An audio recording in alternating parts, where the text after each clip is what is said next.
Perkenankan kami berbagi adab membaca Al-Quran. Di antara mukjizat Al-Quranul Karim, Allah jadikan kitab ini penuh makna. Semua orang selalu haus akan ilmu yang terkandung di dalamnya, tanpa mengenal status dan usia.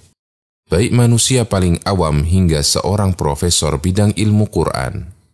Allah juga jadikan kitab ini bersemayam di hati seorang mukmin. Sekalipun telah dikhatamkan berkali-kali, mereka tidak pernah bosan terus mengulang dan membacanya. Al-Quran adalah afdhalul dzikri, zikir yang paling utama. Sehingga Nabi SAW menjadikan orang yang belajar dan mengajarkan Al-Quran sebagai manusia terbaik. Agar kegiatan belajar Al-Quran semakin berkah, kita perlu memperhatikan beberapa adab dalam membaca Al-Quran. Nabi SAW berusaha untuk selalu suci dari hadas setiap kali berzikir. Berikut di antaranya.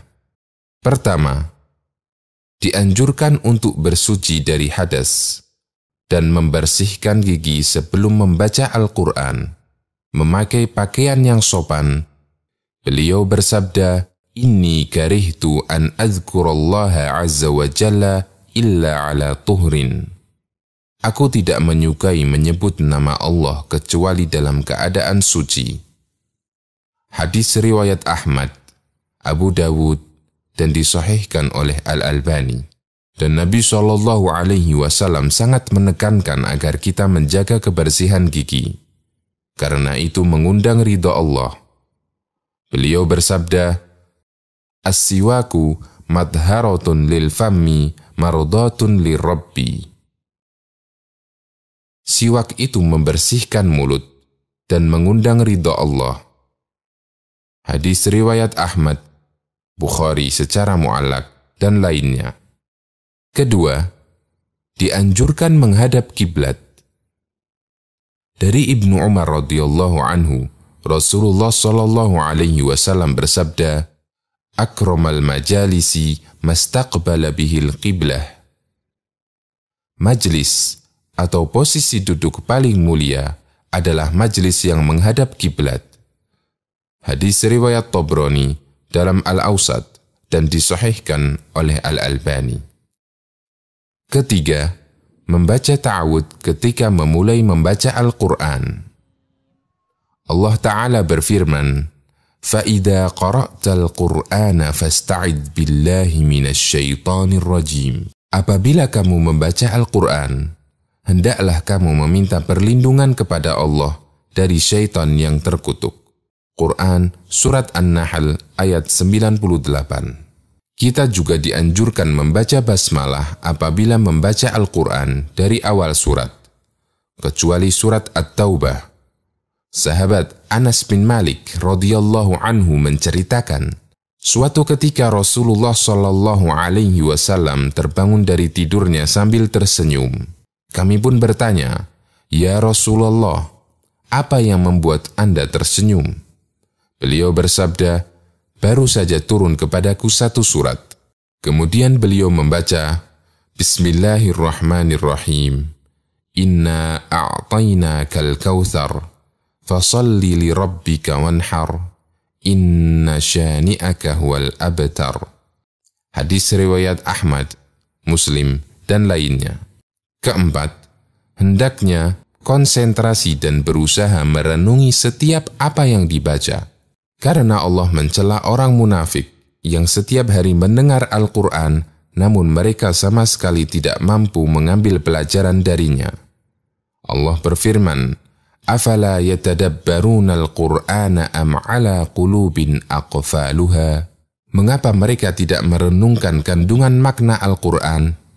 Apakah ada kunci di hati mereka? Quran Surat Muhammad ayat 24. Dan inilah tujuan utama Allah menurunkan Al-Quran, agar kitabnya direnungi dan diamalkan. Allah berfirman, "Kitabun anzalnahu ilaika mubarakun liyadabbaru ayatihi waliyatadzakkara ulul albab." Ini adalah sebuah kitab yang kami turunkan kepadamu, penuh dengan berkah supaya mereka memperhatikan ayat-ayatnya, dan supaya mendapat pelajaran orang-orang yang mempunyai fikiran. Quran Surat Shad ayat 29. Kelima, berusaha khusyuk, memusatkan hati hingga perasaan terbawa sesuai apa yang kita baca. Allah berfirman, Innamal mu'minuna alladhina idha dzukirallahu wajilat qulubuhum wa idha tuliyat alaihim ayatuhu zadathum imana. Sesungguhnya orang-orang yang beriman ialah mereka yang bila disebut nama Allah, gemetarlah hati mereka. Dan apabila dibacakan ayat-ayatnya, bertambahlah iman mereka. Quran Surat Al-Anfal ayat 2. Di antara sifat orang soleh, mereka tertunduk khusyuk dan menangis ketika mendengar Al-Quran dibacakan. Allah berfirman, Innal ladhina utul ilma min qablihi idha yutla alaihim yakhiruna lil adqani sujjada wa yaquluna subhana rabbina in kana wa'du rabbina lamaf'ula wa yakhiruna lil adqani yabakuna wa yaziduhum khusyu'a. Sesungguhnya orang-orang yang diberi ilmu sebelumnya, apabila Al-Quran dibacakan kepada mereka, mereka menyungkur atas muka mereka sambil bersujud, dan mereka berkata, Maha suci Tuhan kami. Sesungguhnya janji Tuhan kami pasti dipenuhi, dan mereka menyungkur atas muka mereka sambil menangis, dan mereka bertambah khusyuk. Quran Surat Al-Isra ayat 107-109. Keenam, berusaha membaca dengan benar, jelas, dan dengan suara bagus. Allah berfirman, Warattilil Qur'ana tartila. Bacalah Al-Quran dengan tartil. Quran Surat Al-Muzammil ayat 4. Yang dimaksud membaca dengan tartil adalah membacanya dengan pelan, jelas setiap hurufnya. Rasulullah SAW juga menganjurkan kita untuk membaguskan suara ketika membaca Al-Quran. Beliau bersabda, Zayyinul Qur'ana bi aswatikum. Hiasilah Al-Quran dengan suara kalian. Hadis riwayat Ahmad, Nasai, dan yang lainnya. Ketujuh, boleh membaca Al-Quran sambil berdiri di atas kendaraan atau berbaring.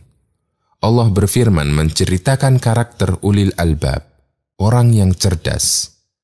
Alladzina yadhkuruna Allaha qiyaman wa qu'udan wa ala junubihim wa yatafakkaruna fi khalqis samawati wal ard. Yaitu mereka yang selalu mengingat Allah ketika berdiri, duduk, dan ketika berbaring. Mereka merenungkan ciptaan langit dan bumi. Quran Surat Ali Imran ayat 191. Nabi SAW pernah membaca surat Al-Fath di atas kendaraannya ketika beliau menaklukkan kota Makkah. Hadis riwayat Bukhari dan Muslim. Aisyah menceritakan bahwa Nabi SAW pernah berbaring dengan meletakkan kepala di pangkuan Aisyah yang sedang haid. Kemudian beliau membaca Al-Quran. Hadis riwayat Bukhari dan Muslim. Kedelapan, tidak membaca terlalu keras sehingga mengganggu orang lain yang sedang sholat atau yang sedang tidur. Nabi SAW pernah menemui para sahabat ketika mereka sedang sholat malam, dan mereka saling mengeraskan bacaannya. Lalu Nabi SAW bersabda, Innal musalliya yunaji rabbahu, falyanzur bima yunajihi bihi, wala yajhar ba'dukum ala ba'din bil Qur'an. Orang yang sholat itu bermunajat dengan Tuhannya, maka perhatikanlah bacaan yang dia gunakan untuk bermunajat, dan jangan saling berlomba mengeraskan bacaan. Hadis riwayat Malik dalam Al-Muwatta dan disahihkan Ibnu Abdil Bar.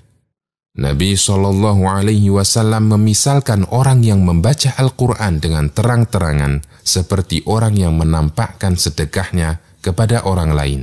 Al-jahiru bil Qur'ani kal jahiri bis sadaqati wal musirru bil Qur'ani kal musirri bis sadaqah. Orang yang mengeraskan bacaan Al-Quran itu sebagaimana orang yang menampakkan sedekah. Orang yang pelan dalam membaca Al-Quran sebagaimana orang yang sedekah rahasia. Hadis riwayat Ahmad, Nasa'i, dan disahihkan oleh Al-Albani. Dan secara umum, sedekah dengan sembunyi-sembunyi lebih besar pahalanya, kecuali jika ada sebab tertentu yang menganjurkan dia untuk mengeraskan bacaannya. Kesembilan, Rasulullah Shallallahu Alaihi Wasallam telah melarang mengkhatamkan Al-Quran kurang dari 3 hari, karena ini terlalu cepat, sehingga tidak bisa merenungi maknanya.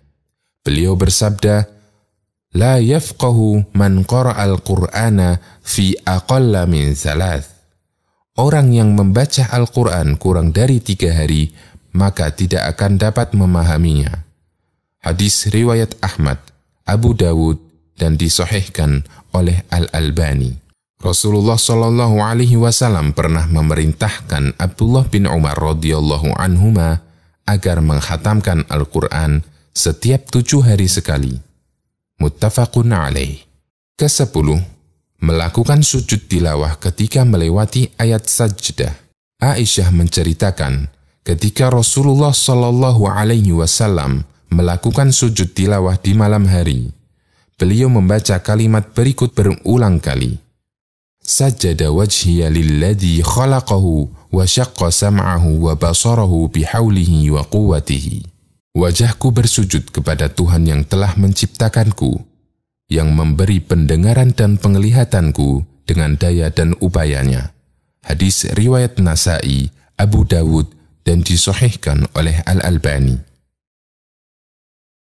Semoga kita tidak lalai dalam mengamalkannya.